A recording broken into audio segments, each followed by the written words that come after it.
Regional ring road ప్రతిష్టాత్మకంగా development చేస్తూ ఉన్న రీజనల్ రింగ్ రోడ్ ఏదైతే ఉందో హైదరాబాద్కి ఒక మణిహారం అనే చెప్పచ్చు. ఒకప్పుడు ఓఆర్ఆర్ వస్తున్నప్పుడు చాలామంది ప్రాపర్టీస్ కొనుక్కుందాం అనుకున్నారు, కానీ ఆ టైంలో ఎవరైతే కొనుక్కోలేకపోయారో ఇప్పుడు మీ అందరికీ ఒక మంచి అవకాశం.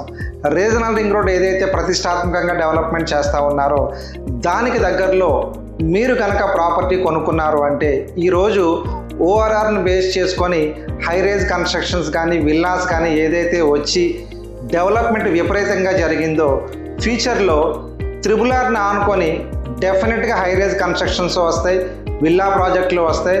మీరు కొనుక్కున్న ప్రాపర్టీ ఏదైతే ఉందో ఫ్యూచర్లో 4 నుంచి 5 రెట్లు పెరగడానికి ఎక్కువ స్కోప్ ఉంది. సో ఈ రీజనల్ రింగ్ రోడ్డు ఒకప్పుడు దీన్ని 4 లేన్స్ రోడ్ మాత్రమే శాంక్షన్ చేశారు, బట్ ఇప్పుడు దీన్ని ఫ్యూచర్ని దృష్టిలో పెట్టుకొని 6 లేన్స్ హైవేని శాంక్షన్ చేయడం జరిగింది.